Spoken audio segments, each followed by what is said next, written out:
Hello guys, welcome back to Bang Sam YouTube channel.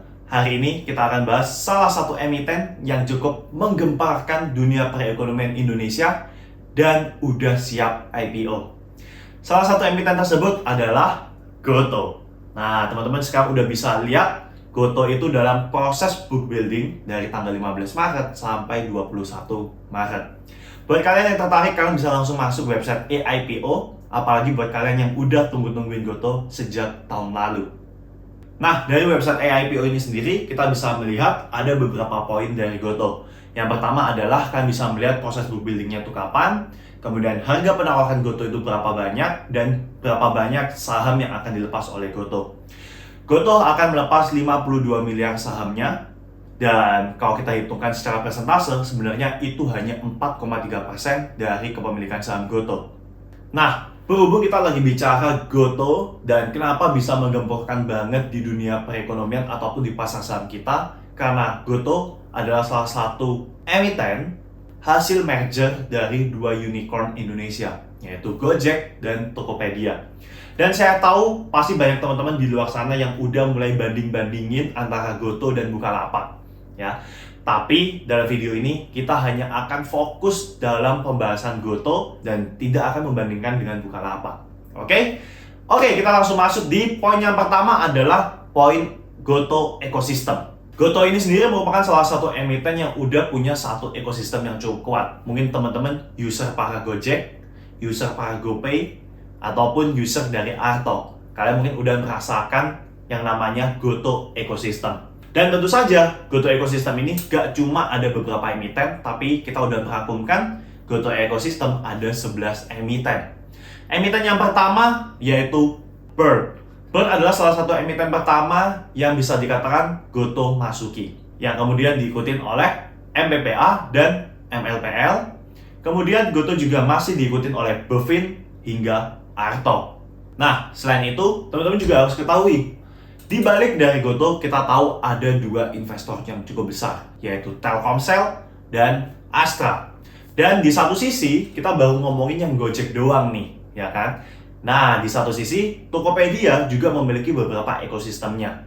Dari Mari, kemudian ada Asa, dan juga ada MMLP. Kalau kita mau mentotal-total, sebenarnya Gotoh ekosistem ini paling tidak mereka udah punya 11 emiten yang sudah go public. Yang masih private, kita juga masih belum tahu. Nah, tapi itulah beberapa emiten yang memang menjadi dalam Gotoh ekosistem.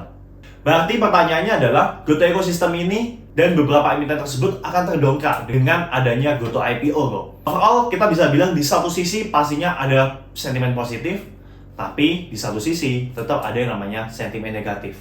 Dan sentimen negatif ini kita akan bahas nanti di akhir sesi. Oke, kemudian kita masuk di poin yang kedua adalah mengapa Gotoh IPO? Apa sih tujuannya? Nah, ini adalah salah satu hal yang ketika kita mau beli suatu saham IPO, hal inilah yang harus kita perhatikan. Jangan sampai teman-teman hanya masuk di suatu saham IPO karena FOMO, karena lagi hype, dan karena ikut-ikutan doang. Oke? Nah, jadi tujuan IPO dari Gotoh itu adalah mereka fokus untuk dana operasionalnya. 30% digunakan untuk dana operasional Gotoh, 30% digunakan untuk dana operasional dari Tokopedia sendiri, dan 25% digunakan untuk operasional dari GoPay, kemudian 5% untuk GoFinance, kemudian 5% lagi untuk Gojek Singapura, dan 5% lagi untuk Gojek Vietnam. Nah, jadi itulah beberapa hal yang memang teman-teman bisa ketahui sebenarnya tujuannya apa sih Gotoh ini IPO, dan kenapa pelepasan sahamnya cuma 4,3%. Oke? Kemudian yang ketiga, teman-teman bisa lihat salah satu presentasi dari Gotoh di tanggal 14 Maret ketika mereka melakukan due diligence expose, di mana kita juga mengambil salah satu presentasi mereka, yaitu tingkat pertumbuhan pendapatan dari Gotoh. Nah, dari chart ini teman-teman bisa dapetin dua hal, yaitu GTV dan pendapatan bruto dari Gotoh dari tahun 2018 sampai kuartal 3 tahun 2021. Dan kita bisa melihat pertumbuhan GTV dari Gotoh pun memiliki CAGR sebesar 46%. Dan tentu saja kalian juga bisa melihat pertumbuhan GTV dari Gotoh ini sendiri di tahun 2018 sampai tahun 2020 saat pandemi bisa dikatakan Gotoh tetap bertahan meskipun di masa pandemi, dan di tahun 2021 mereka kembali mencetak rekor pendapatan. Nah, di sisi sebelahnya teman-teman juga bisa melihat adalah pendapatan bruto yang bertumbuh dari Gotoh. Hampir sama seperti GTV tadi, kita menggunakan chart dari tahun 2018 hingga tahun 2021 kuartal 3. Dan kita bisa melihat CAGR atau pertumbuhan pendapatan bruto ini, teman-teman bisa lihat dari tahun 2018 hingga tahun 2021 kuartal 3 ini, pertumbuhannya sebanyak 56%. Nah, dari hal ini kita bisa melihat bahwa pertumbuhan dari dunia teknologi semakin tahun semakin meningkat. Bahkan di tahun 2020 pun di saat pandemi, Gotoh tetap bisa mempertahankan kinerja mereka. Kemudian, selanjutnya yang keempat yaitu profitabilitas Gotoh yang meningkat. Teman-teman bisa lihat salah satu tampilan chart di sini, mungkin banyak dari kalian yang masih ngomongin, wah kinerja keuangan Gotoh masih negatif. Wah kinerja keuangan Gotoh katanya lebih buruk daripada Bukalapak. Gimana nih?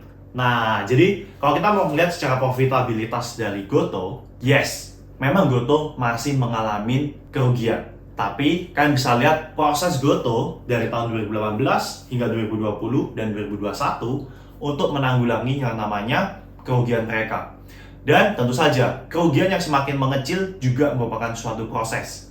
Di satu sisi, mungkin ada beberapa orang dari kalian yang merasa kayak, meskipun itu perusahaan startup, meskipun itu perusahaan teknologi, udah gak seharusnya mereka masih mencatatkan kinerja negatif. Tapi sebenarnya, kalau pendapat dari tim perusahaan saham, it's okay. Perusahaan startup, perusahaan teknologi biasanya memang masih banyak yang melakukan bakar-bakar duit. Tapi kita juga bisa melihat pertumbuhan signifikan untuk pengurangan kerugian juga merupakan salah satu nilai plus. Dan let's see, jika memang pertumbuhan dari user, GTV terus meningkat, bisa saja yang namanya kerugian ini akan secara cepat ditutup oleh Gotoh. Dan di satu sisi lainnya, keunggulan dari yang namanya perusahaan teknologi atau startup adalah mereka ketika memang mau bertumbuh bisa pesat banget teman-teman. Dan saat ini juga Gotoh gak cuma ada di Indonesia, tapi juga udah melakukan ekspansi hingga di Vietnam dan Singapura. Oke, kita langsung masuk ke poin yang kelima, yaitu laporan keuangan dari Gotoh teman-teman. Nah, di laporan keuangan ini ada beberapa yang teman-teman harus highlight. Yang pertama yaitu secara pendapatan bersih. Kita bisa melihat pertumbuhan pendapatan bersih dari tahun 2018 sampai tahun 2020 dari emiten Gotoh. Selain itu, kita juga bisa melihat yang namanya perbandingan tahun 2020 ya, kuartal 2 atau semester 1-nya dengan semester 1 di tahun 2021. Pendapatan bersih dari Gotoh bisa dikatakan terus-menerus meningkat, dan ini juga merupakan salah satu poin plus yang menandakan bahwa suatu perusahaan ini tetap growing secara pendapatan. Meskipun di satu sisi, kita juga bisa melihat bahwa Gotoh itu juga tetap merugi. Tapi kalian juga bisa menilai bahwa kerugian dari Gotoh juga udah terus-menerus mengecil. Oke, kita langsung lanjut ke poin yang berikutnya. Nah, tadi di awal sesi saya sempat katakan, yaitu mungkin secara Gotoh ekosistem ada beberapa emiten yang akan terdampak positif. Tapi, teman-teman juga harus hati-hati, ada beberapa emiten yang mungkin akan terdampak negatif. Apa sih kok hal-hal yang bisa membuat adanya dampak negatif? Yang pertama yaitu Gotoh ketika melakukan IPO, dia akan punya market cap yang jumbo. Dan diprediksi ketika Gotoh udah berhasil melakukan IPO, market cap-nya akan sebesar 413 triliun. Yang berarti dia udah masuk dalam top 5 big caps di Indonesia. Yang kalau kita pakai data dari tanggal 14 Maret, kemungkinan besar dia akan masuk di posisi keempat dan akan menggeser Bank Mandiri, teman-teman. Nah, ketika suatu emiten itu punya market cap yang sangat besar, bisa dikatakan ada potensi aset manajemen akan melakukan rebalancing portofolio mereka. Dan ketika adanya rebalancing portofolio mereka, berarti ada kemungkinan beberapa saham big caps juga akan dilepas dan akan digantikan oleh emiten Gotoh ini. Ya, jadi itu adalah salah satu hal yang teman-teman harus perhatikan dengan adanya Gotoh di pasar saham kita. Nah, kemudian di akhir sesi ini kita juga udah melihat beberapa tujuan dari Gotoh. Yang pertama, kita melihat adanya dividen, ya. Ada salah satu sektor dari dividen di dalam prospektus Gotoh. Tapi buat teman-teman dividend hunter, kalian harus ingat Gotoh ini sendiri juga masih mengalami kerugian. Yang otomatis, ya dividen ini pastinya belum ada teman-teman. Kemudian selanjutnya Gotoh juga berencana untuk melakukan IPO internasional atau salah satunya pastinya di New York Stock Exchange atau bahasa kerennya Wall Street Market. Tapi rencana ini juga masih berada di tahun 2023. Dan yang terakhir yaitu salah satu presentasi yang kita dapetin dari due diligence expose dari Gotoh, yaitu 7 poin yang bisa menjadikan pertimbangan kalian untuk melakukan investasi di emiten Gotoh. Oke, jadi buat teman-teman yang masih punya pertanyaan mengenai seputar Gotoh, buat yang punya pertanyaan seputar apakah saya harus beli saham Gotoh di IPO ini atau enggak, tim Ruang Saham hanya bisa menyarankan IPO itu sifatnya tetap 50-50. Dan dalam 1 minggu terakhir, kalian juga bisa menilai ada beberapa IPO yang IPO ketika hari pertama listing udah langsung naik, tapi juga ada beberapa emiten IPO yang ketika hari pertama listing udah turun.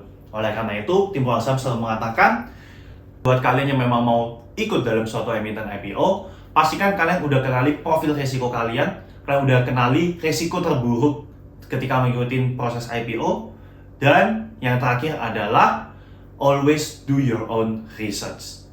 Oke, jadi buat teman-teman yang udah nontonin, jangan lupa kalian bisa selalu dukung Ruang Saham dengan cara likes, subscribe, ataupun share video ini ke teman-teman kalian. Thank you for watching, see you on the next video.